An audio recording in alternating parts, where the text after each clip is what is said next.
a listener named Calvin, great name, from Singapore, writes us today with a Bible question on Matthew 8. Pastor John, thank you for your ministry and for this podcast, which I've benefited from greatly. My question is over Matthew 8, verses 28 to 34. In this text, why did the demons ask Jesus' permission to be sent into the pigs when those pigs would be immediately drowned? Where else would they have gone? And where did they go after the whole herd rushed down the steep bank into the sea and drowned in the waters? This has always perplexed me. Pastor John, what can you tell Calvin? Not everybody knows this story, so probably we should read that section from Matthew 8 that he's referring to. Yeah. When Jesus came to the other side, so this is starting at verse 28 of Matthew 8. When Jesus came to the other side, to the country of the Gadarenes, two demon-possessed men met him, coming out of the tombs so fierce that no one could pass that way. And behold, they cried out, "What have you to do with us, O Son of God? Have you come here to torment us before the time?" Now, a herd of many pigs was feeding at some distance from them, and the demons begged him, saying, "If you cast us out, send us away into the herd of pigs." And he said to them, "Go." So they came out and went into the pigs, and behold, the whole herd rushed down the steep bank into the sea and drowned in the waters. The herdsmen fled. Going into the city, they told everything, especially what had happened to the demon-possessed men. And behold, all the city came out to meet Jesus. And when they saw him, they begged him to leave their region. Like, what? Yeah. What? Oh my goodness, the great liberator has come. And they tell him to get out. So, before we get into the less clear and more perplexing parts of the story, let's just be sure that we don't miss what is crystal clear. Number one, the demons know who Jesus is. They call him the Son of God. Number two, they know that he has absolute power over them and can choose either to cast them out or not, and to decide where they go. There's no negotiation here as if they were equal partners at the negotiating table. Jesus is superior, and they know it. Three, they know that in the future they are appointed for final torment, and they wonder if Jesus has come to start that final judgment. They say, "Have you come here to torment us before the time?" We know there's a time coming when we're going to get final torment, but not yet, Jesus. Or is it? Or is it? And then number four, the fact that there was a herd of pigs nearby shows that we are in Gentile territory, since the Jews regarded pigs as unclean, Deuteronomy 14:8, and did not raise them for food or anything. In other words, this is one of those rare moments when Jesus is reaching out into the Gentile world as a pointer to the fact that his ministry is going to result in a global mission to all the peoples of the world, Matthew 28:19 and 20. Number five, the number of pigs isn't mentioned in Matthew like it is in Mark 2,000, but the herd is called large, so that when the demons go out from the two demonized men into the herd and they all perish, we get the very clear sense of how big, how large, how serious this man's bondage was, or these men's bondage was, and how even this was no problem for Jesus. Number six, the fact that the demons pleaded to be sent into the pigs shows how much they hated roaming about in the world without any habitation.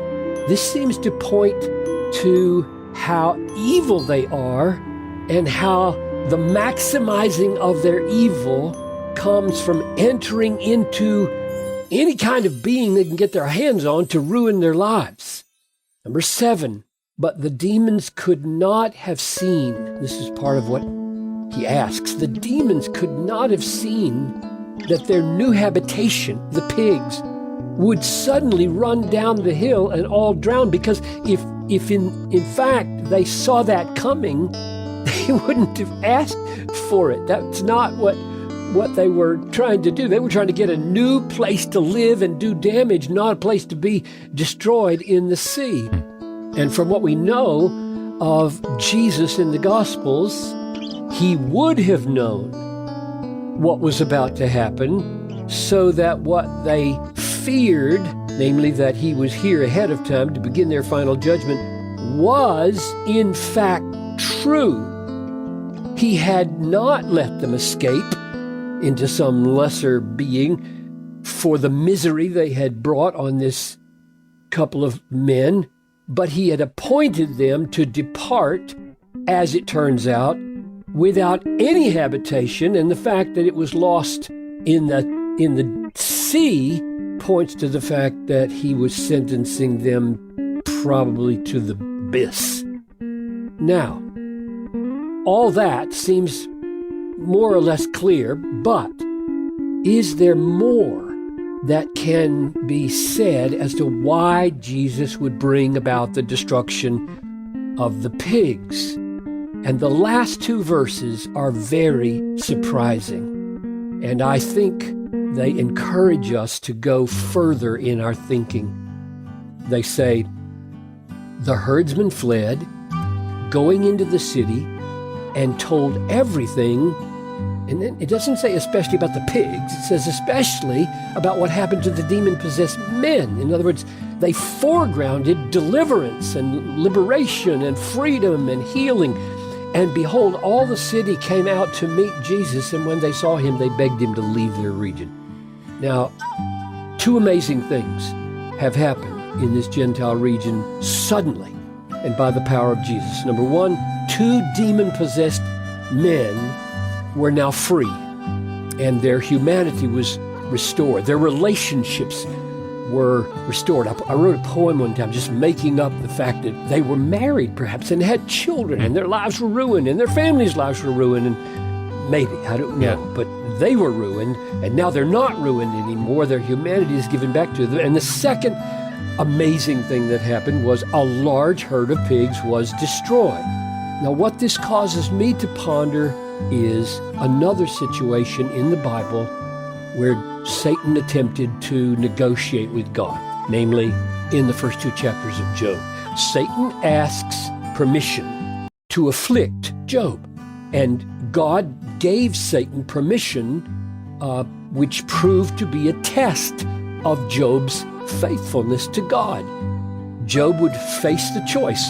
You can love God and trust him, or you can love your possessions and your family and your health more and curse God for taking them away. In other words, God used Satan to test Job.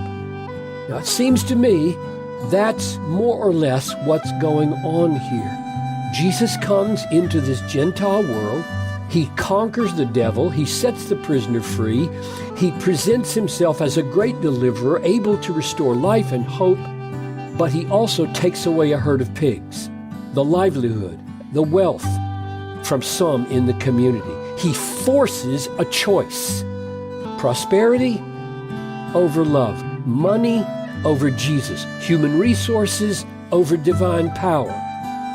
That is, the power and grace of Jesus to give life and hope, or the love of possessions and wealth gotten from these pigs. And to our utter amazement, they begged Jesus, the life giver, the devil defeater, the hope maker and giver, to leave their region. So it seems to me that the story has several levels of meaning. One, Jesus is the Son of God. Two, Jesus is triumphant over unclean spirits. Number three, Jesus liberates the captive and gives hope to hopeless people, even Gentile people. Four, but Jesus demands a choice. Love him and his salvation, or love your prosperity, your wealth, namely your pigs. And they failed. They failed the test. Matthew reports it, I think, in the hopes that we will not fail that test. Indeed. Thank you, Pastor John. And thanks for the Bible question, Calvin. And we publish this podcast 3 times per week with over 1,500 episodes now in the archive. You can find them, you can subscribe, or you can send us your own questions. You can do all that online at desiringgod.org/askpastorjohn. Well, how do we get tricked into sinning? Tricked into sinning? That's the question on the table. Next time, we will hear from a listener named Gabriella who lives in Sweden, a very secular country, and she has needed help getting clarity on this very question in her own ministry to unbelievers there. So how do we get tricked into sinning?